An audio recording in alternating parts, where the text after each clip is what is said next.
নানা রকম অদ্ভুত গল্প হচ্ছিল সেদিন আমাদের লিচু তলার আড্ডায়, কিন্তু সেসব নিতান্ত পানসে গোছের ভূতের গল্প।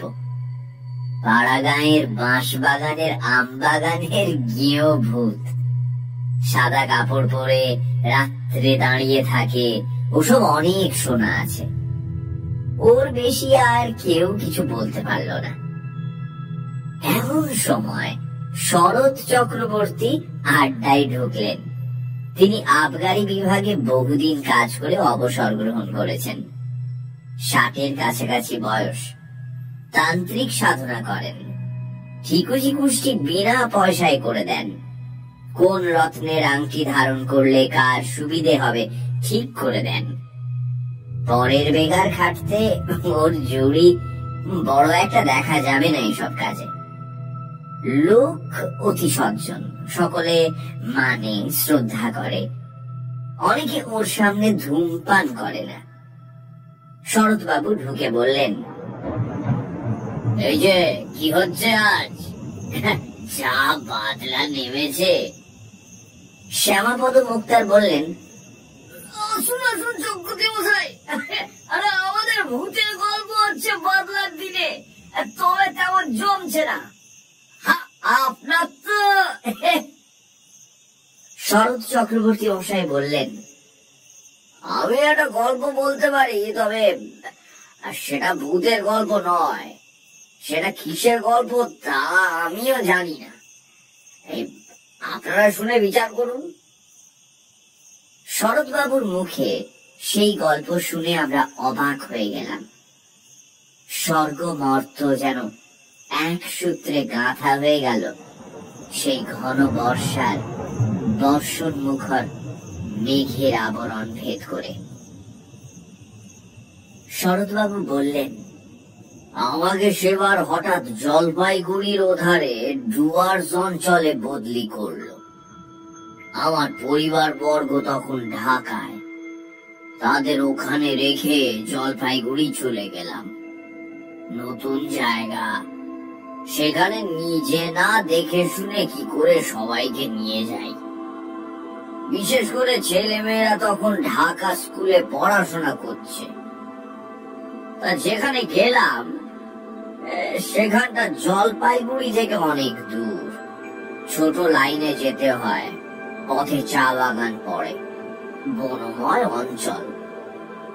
কিন্তু দূরে সবুজ বনরেখার পটভূমিকায় হিমালয়ের শিখরমালা চোখে পড়ে। বড় নির্জন স্থান। আমি যে জায়গায় গেলাম তার নাম হলদিয়া। ছোট্ট জায়গা। আমি সেখানে গিয়ে সিনিয়র সাব ইন্সপেক্টরের বাসায় উঠলাম, কারণ আমার বাসা তখনো ঠিক হয়নি। সে ভদ্রলোকের নাম রেবতী মোহন মুখুজ্জে, বাড়ি নদিয়া জেলা। বেশ ফর্সা, লম্বা, দোহারা চেহারা। আমায় খুব যত্ন করলেন। 3 কয়েকের মধ্যেই বাসা ঠিক করে দেবেন ভরসাও দিলেন। তৃতীয় দিন সকালে আমায় বললেন, আপনাকে একটা কথা বলি। বললাম, কি? না, আপনার এখন এখানে আসা খুব ভুল হয়েছে। আমি জিজ্ঞেস করলাম, কেন? তাতে বলে, আপনি জানেন না কিছু এই দেশের ব্যাপারে? বললাম, না, কি ব্যাপার? বলে, এই বর্ষাকালে এখানে ভয়ানক ব্ল্যাক ওয়াটার জ্বর হচ্ছে চারিধারে।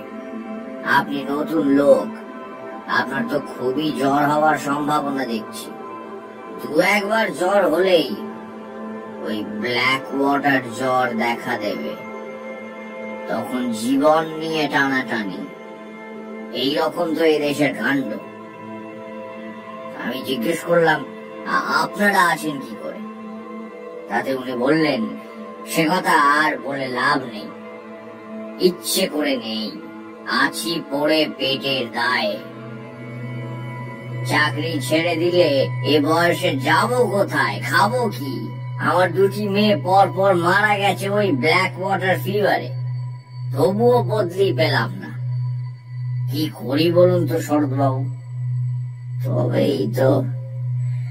উনি আরো বললেন, একটু সাবধানে থাকলেই হবে, জলটা গরম না করে খাবেন না বাইরে গিয়ে। ব্ল্যাক ওয়াটার ফিভার হলেই কি মানুষ মারা যায়? আমার কৌতূহল ছিল, আমি জিজ্ঞেস করলাম।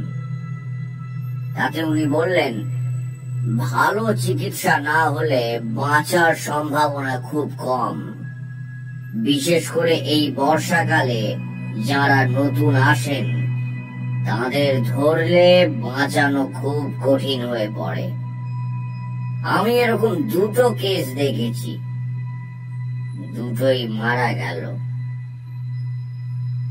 শুনে মনে একটু ভয় হলো, কিন্তু সাবধান হই বা কি করব?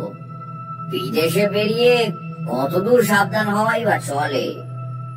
আর যা থাকে কপালে ভেবে কাজ আরম্ভ করে দিলাম। 10-12 মাইল দূরে দূরে ওই গাঁজার দোকান, মদের দোকান তদারক করে বেড়াতে লাগলাম। ভালোই লাগছিল। বর্ষার সবুজ অভিযান শুরু হয়েছে বনে বনে। কত রকমের ফুল ফোটে আর কত ধরনের পাখি ডাকে। দূরে হিমালয়ের বরফ ঢাকা কি একটা শৃঙ্গ একদিন দেখা গেল, মিছরির পাহাড়ের মতো ঝকঝক করছে সকালের রোদ্দুরে। তবে রোদ বড় একটা উঠতে ইদানিং আর দেখা যেত না। ইতিমধ্যে রেবতী বাবুর চেষ্টায় ভালো একটা বাসা পাওয়া গেল। উঁচু কাঠের খুঁটির ওপর কাঠের তক্তা বসিয়ে তার উপর বাংলো ধরনের ঘর করা হয়েছে। কাঠের মেঝে বেশ শুকনো খটখটে, ঘরটা বেশ বড়, আলো হাওয়া বেশ আসে। মনের ভয় আস্তে আস্তে কেটে গেল।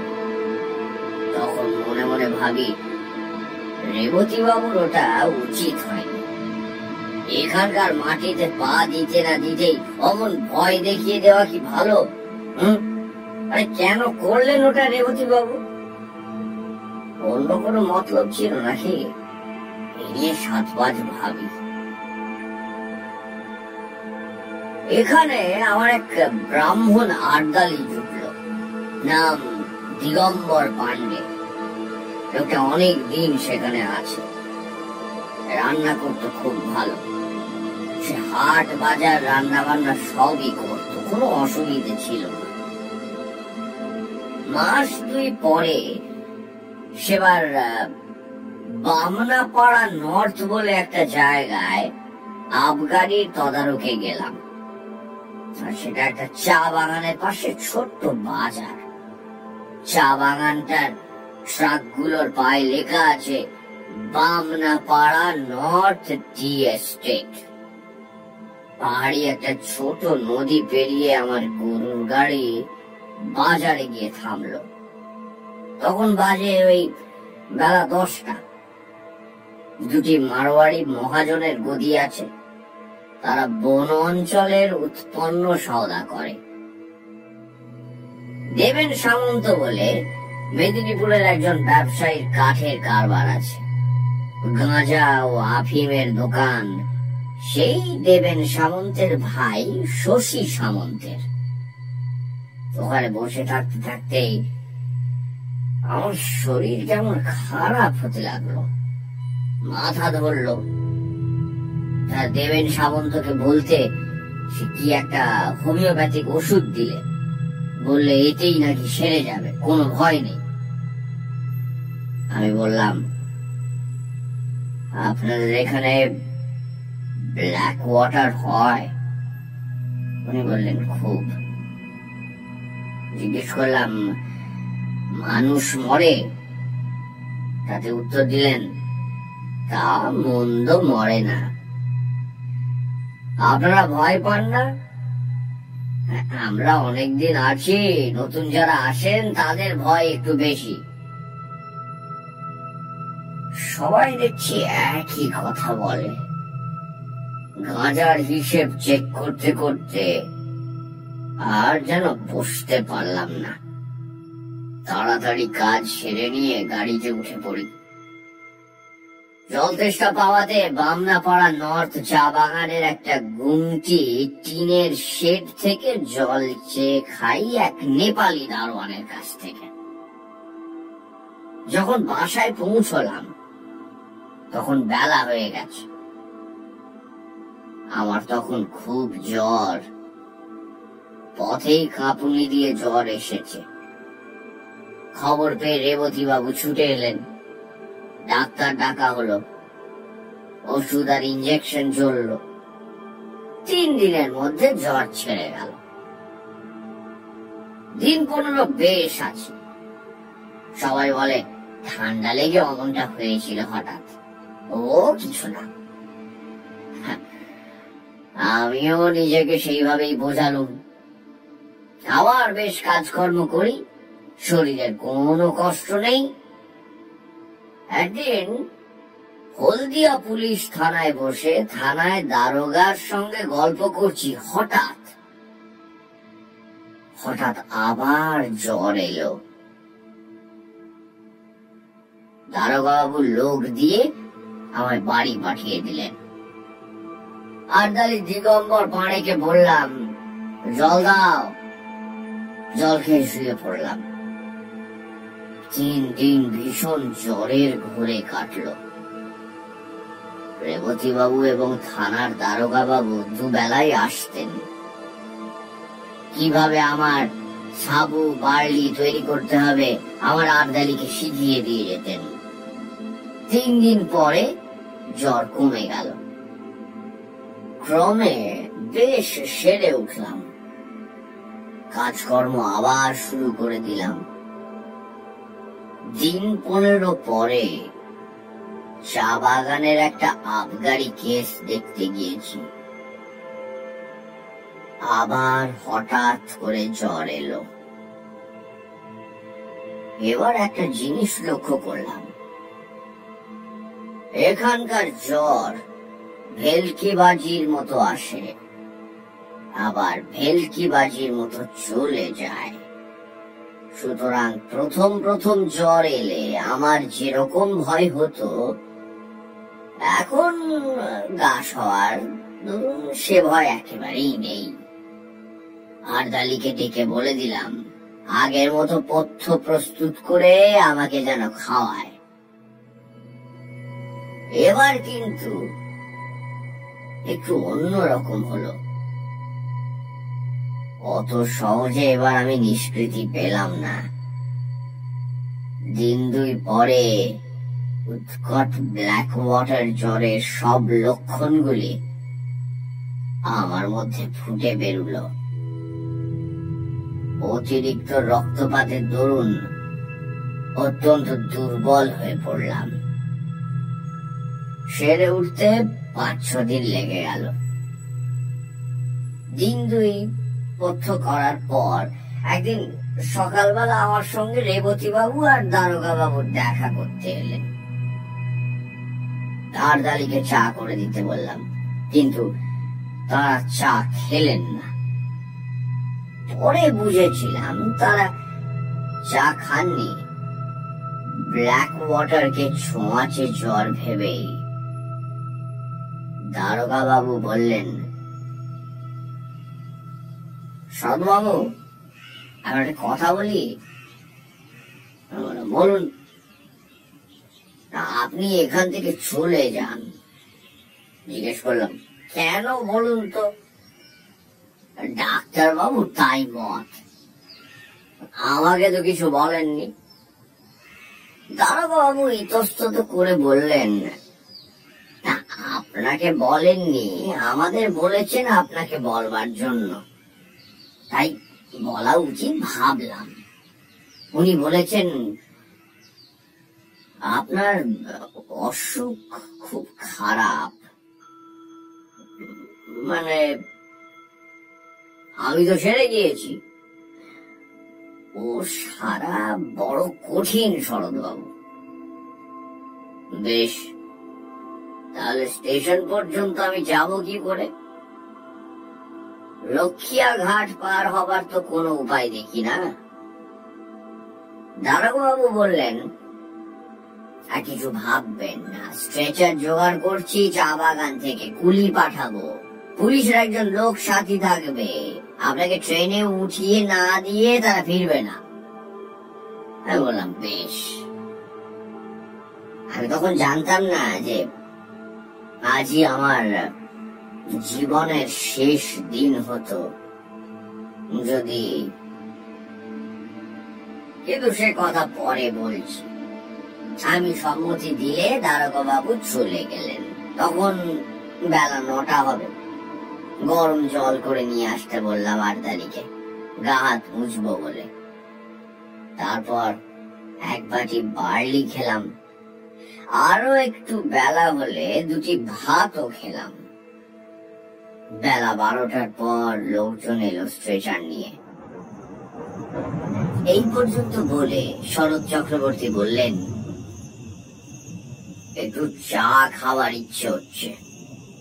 আমরা বললাম, গল্পটা শেষ করুন। চা খেয়ে নিয়ে বলবো। এবার গল্পের আসল অংশটাতে এসে গিয়েছি কিনা একটু গলা ভিজিয়ে নিয়ে বলি। হ্যাঁ, উকিল নিতাই বাবু বললেন, একটা কথা, আপনি বললেন ব্ল্যাক ওয়াটার জ্বর হলো, সেরে দিয়ে আপনি পথ্য করলেন, অথচ ডাক্তার বাবু কেন আপনার অসুখ খারাপ বললেন? অসুখ তো সেরে গিয়েছিল। সেরে গিয়েছিল কিরকম এক্ষুনি সেটা শুনলে বুঝতে পারবেন। আসলে সারেনি। তবে পথ্য দিয়েছিল কেন ডাক্তার? এই কথার জবাব আমি দিতে পারবো না, কাউকে জিজ্ঞেসও করিনি। তবে যেমন ঘটেছিল সেই রকম বলে যাচ্ছি। এই যে একটা অদ্ভুত কথা বলছেন আপনি, কিরকম সেদে সে ডাক্তার বুঝলাম না মশাই। এই কথাটা আমি কখনো ভেবে দেখিনি।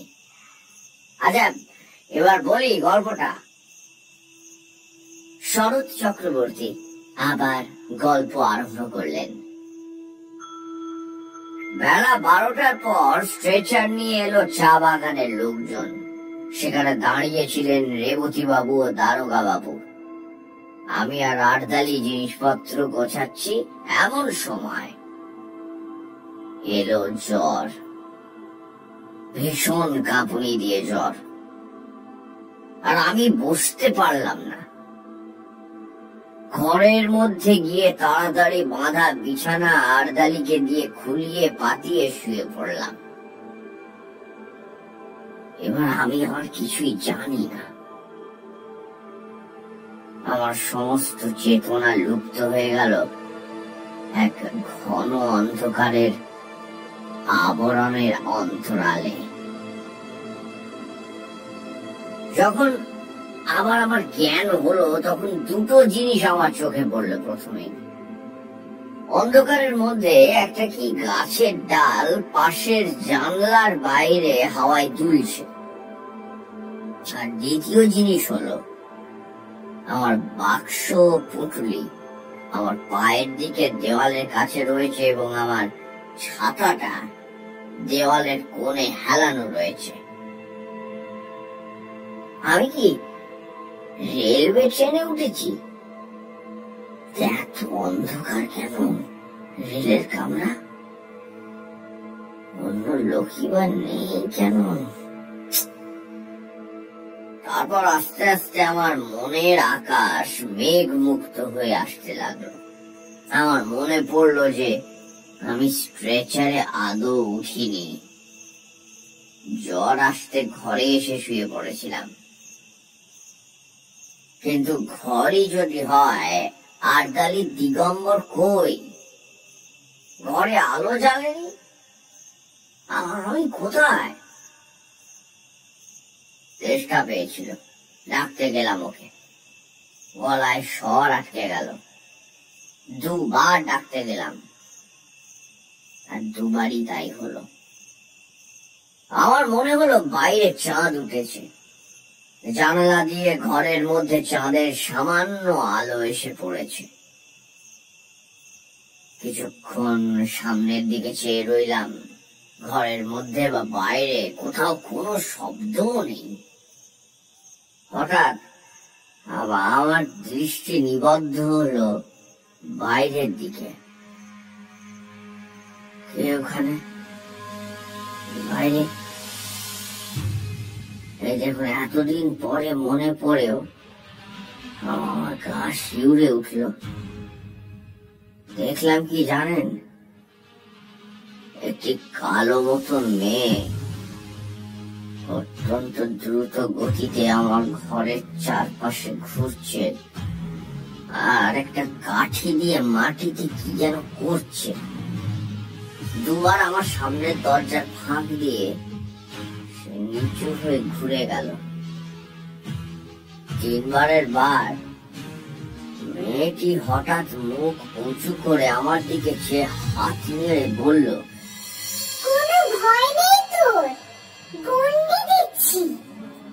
আজ রাতে এই গন্ডির মধ্যে কেউ আসতে পারবে না। ঘুমো, তুই ঘুমো। অতি অল্প সময়ের জন্য মেয়েটিকে চোখের সামনে দেখলাম, তারপর সে ঘুরে গেল ওদিকে। আমারও আর জ্ঞান রইল না, ঘুমিয়ে পড়লাম কি। এরপরে কতক্ষণ পর জেগে উঠেছিলাম তা বলতে পারবো না, কিন্তু তখন চোখ খুলেই দেখলাম সেই কালো মেয়েটি আমার শিয়রের কাছে বসে। তার বয়স 18 বছরের বেশি হবে বলে আমার মনে হলো না। আর একটা জিনিস লক্ষ্য করলাম, মেয়েটি যেন খুব ঘেমেছে। ওর মুখ ঘামে ভিজে গিয়েছে, যেন সারা শরীর দিয়ে যেন টরটর করে ঘাম ঝরছে। আমি ওর দিকে চেয়ে দেখতেই মেয়েটি চমৎকার শান্ত স্নেহময় সুরে বলে উঠল, যাবি কেন? ঘুমো বলছি না, ঘুমো, কোনো ভয় নেই। ঘুমো বলছি, ঘুমো, ঘুমো। শেষবার যখন ও ঘুমো বলছে তখন আমি ঘুমিয়ে পড়লাম ওর কথা শুনতে শুনতে। ঘুমিয়ে পড়বার আগে সেই গাছের ডালটার দিকে নজর পড়ল জানালার বাইরে। তার গায়ে জ্যোৎস্না পড়েছে। এইখানেই আমার গল্প শেষ। সকালে আমি যখন জেগে উঠলাম তখন আমার মনে হলো স্বাভাবিক সুস্থ অবস্থায় ঘুম থেকে আমি জেগে উঠেছি। আমার শরীরে কোনো কষ্ট নেই, কিন্তু বড়ই দুর্বল। বিছানা ছেড়ে উঠতে পারলাম না। আস্তে আস্তে একটু বেলা হলো, তখন দেখি দিগম্বর পাড়ে আরদালি সন্তর্পণে পা টিপে এসে ঘরের মধ্যে উকি দিচ্ছে। আমি ডাকতেই যেন সে চমকে উঠল, কোনো উত্তর দিল না। আমি বললাম, রেবতী বাবুকে ডেকে নিয়ে এসো। থতমত খেয়ে সে যেন চলে গেল। কিছুক্ষণ পরে অনেক লোক এলো আমায় দেখতে, তার মধ্যে রেবতী বাবুও ছিলেন। রেবতী বাবু বললেন, ইয়ে কেমন আছেন স্বর্ণবাবু? ভালো। আমি কিছু খাবো। তখনই রেবতী বাবু বাইরে গিয়ে কাকে কি বললেন। খানিক পরে এক বাটি বার্লি এলো আমার জন্য। বার্লি খেয়ে শরীরে একটু বল পেলাম। ডাক্তার এসে পরীক্ষা করে বললেন, জ্বর ছেড়ে গেছে। এর দিন 2 পরে আমি সম্পূর্ণ নীরোগ হয়ে উঠলাম, লক্ষ্য করলাম। তখন আস্তে আস্তে শুনলাম সেই ভীষণ রাতে আমাকে মুমূর্ষু মনে করে সবাই আমাকে ছেড়ে চলে গিয়েছিল একা ফেলে। ডাক্তার বাবু বলেছিলেন রাত কাটবে না, এমনকি নাকি সকালে আমার সৎকারের জন্য কে কে যাবে, কোথায় কাঠ পাওয়া যাবে, এসব বন্দোবস্ত পর্যন্ত হয়ে গিয়েছিল। সকালেই লোক পাঠিয়ে আমার পরিবার বর্গকে টেলিগ্রামে আমার মৃত্যু সংবাদ জানানোর জন্য থানা থেকে একজন কনস্টেবল পাঠাবেন দারোগা বাবু, তাও ঠিক করে রেখেছিলেন। অথচ সেই নির্বান্ধব পরিত্যক্ত অবস্থায় কে আমার মৃত্যুশয্যার পাশে সারা রাত বসেছিল, কে আমার ঘরের চারিধারে গণ্ডি এঁকে দিয়েছিল আমাকে বিপদের হাত থেকে রক্ষা করতে। সবাই পরিত্যাগ করলেও কে আমাকে সেই অসহায় অবস্থার মধ্যেও পাহারা দিয়েছিল, এসব প্রশ্নের কোনো জবাবই আমি দিতে পারবো না। যদি আপনারা বলেন সবটাই জ্বরের ঘোরে স্বপ্ন দেখেছি, তারও কোনো প্রতিবাদ আমি করতে চাই না। স্বপ্ন যদি হয় বড় মধুর, বড় উন্নত ধরনের উদার স্বপ্ন দেখেছিল আমার মুমূর্ষু মন। সেই স্বপ্নের ঘোর আমার সারা জীবন চোখে রইল মাখা। মস্ত বড় একটা আশার বাণী দিয়ে গেল প্রাণে। শরৎ চক্রবর্তী চুপ করলেন। মনে হলো তার চোখে যেন জল চকচক করছে। উকিল নিতাইপদ রাহা বললে, সেরে উঠে হলদিয়াতে আপনি ছিলেন কতদিন? যতদিন গভর্নমেন্ট আমাকে বদলি না করেছিল, তাও প্রায় 2 বছর হবে। এইভাবে একা ছিলেন বাসায়? আমি আর দিগম্বর, আর কেউ না। আর কোনদিন কিছু দেখেছিলেন? না। আর অসুখে ভুগেছিলেন? না। ঘন বর্ষার রাত, বাইরে বেশ অন্ধকার। জোনাকি জ্বলছিল উঠানের শিউলি গাছটার ডালে পাতায়। আমরা সবাই অনেকক্ষণ চুপ করে রইলাম। নিতাই উকিল আর বেশি কথা বলেননি। বৃষ্টি এসে পড়বে বলে শরৎ চক্রবর্তীকে আমরা বাড়ি পাঠিয়ে দিলাম ছাতা দিয়ে।